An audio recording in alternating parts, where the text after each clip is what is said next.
What do you foresee? We're going to ask you to look into your crystal ball. What do you folks foresee as being a top concern in capital expenditures during the next 4 years? Your top concern in capital expenditures in the next 4 years. Do not feel like you have to use all of your time. Save it for Ken.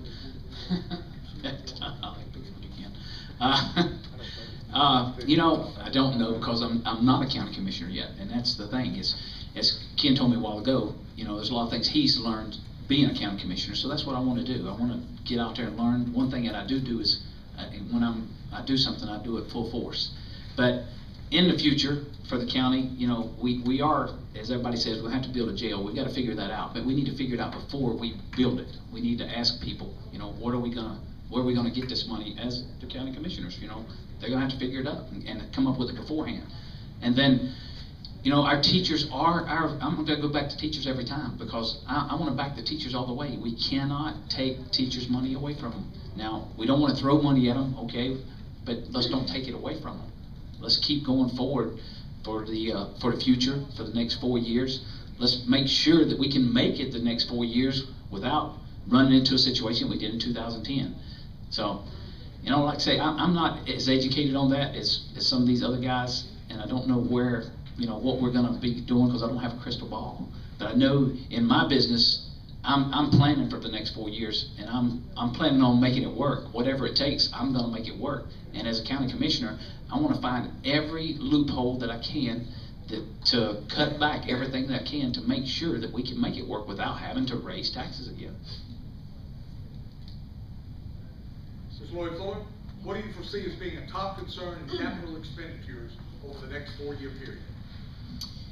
Something that all of us are dealing with right now is the price of gas, and that greatly affects the county budget when you think about all the services that run off of gasoline, from your law enforcement to EMS, all sorts of things, school buses.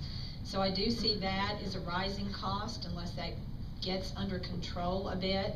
And we do need some emergency medical service upgrades. There are some real valid needs in that department that we definitely need to spend some money on and improving. I also agree that we need a new jail facility. However, I do think we should find a way to pay for that.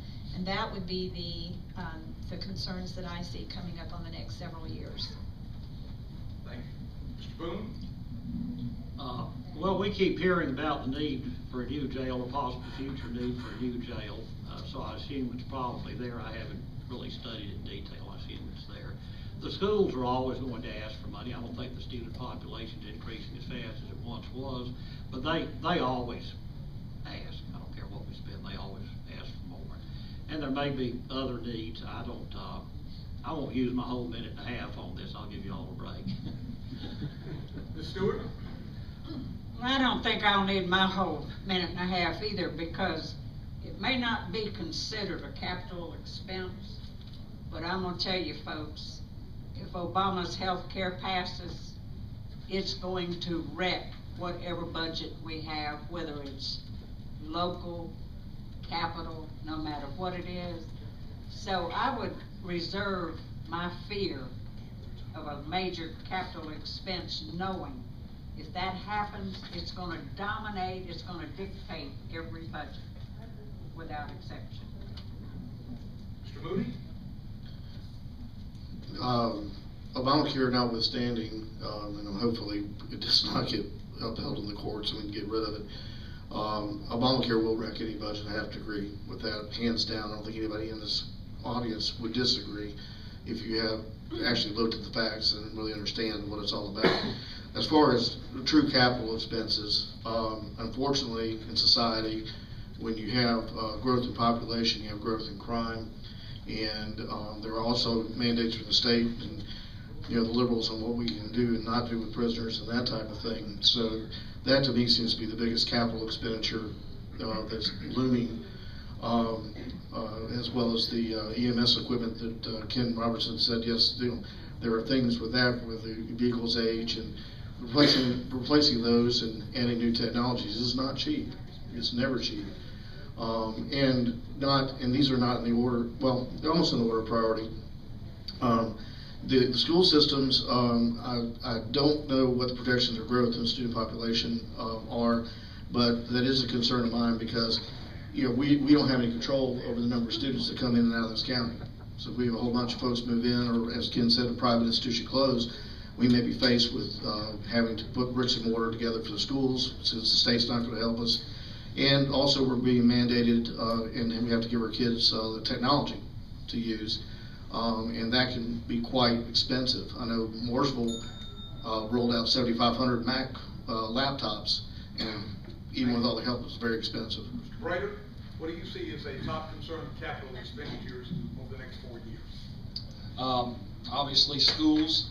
My experience on the school board, I was proud to participate in looking ahead, looking down the road, and the school board purchased property down on Overcash Road for the time when things do come back. We can put another complete K-12 facility down there if we have to, so we have the land if we need it. Hopefully we won't have that much growth that quick to hit us like Lake Norman hit us a few years ago. We're going to need a jail.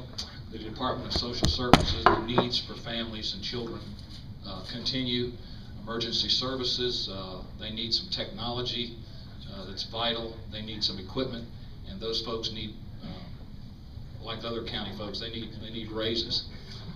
Economic development is a key to offsetting a lot of these things. When you bring businesses to town or to the county, rooftops that are over top of businesses contribute to the tax base. Rooftops that are residential are a pull on the tax base. So maybe let's slow down the houses, and let's work on economic development a little bit, and let's do some infill on housing. Another rooftop that's a drain on the tax base is a residential rooftop where there are renters under it. They're not paying property tax. So there's lots of ways to look at avenues to try to solve these big problems. And these are just some ideas that I have that I hope to be able to sit down with the other commissioners and address. Mr. Coggins, top concern in capital expenditures over the next 4 years. We can make this real fast, real quick, real easy. One, we must consider our education and our school system. Two, we must consider our roads. They're in terrible shape. Three, we must find honest commissioners. That is a very, well, that would be under, but we sure don't have them. And number four, we need to widen Highway 77 out here to 2 more lanes on each side and not run lateral rail system up here. And five, we need to quit paying these ridiculous high salaries to your county manager, your school superintendent, and clear a bunch of people that don't work, because there's a lot of people on the county payroll that does not do work. If you do all of these, you will come up with about $350,000 right off the bat by doing simple things like this. It's very simple. Learn to live on the budget just like you got a family budget. You don't go over that budget, you live on that budget. Learn to live on that budget. And it's very simple. Tell the truth, and in my generation, we don't back down. We tell it like it is. And that's the way we came up in the 60s, the baby boomers. Question, top concerns of capital expenditures over the next 4 years. Repairing and building roads is not a function of county government, so we won't be addressing your road situation. The top concerns are the jail, EMS, and 911 technology. Those are going to be the next things that we have to address, and they're big expenditures. A jail is going to cost $50 to $75 million, and our budget, that's a third of our budget. There's no way that we can save that money. So, I mean, those are just big expenditures. The jail, EMS, and 911, those are the capital expenditures.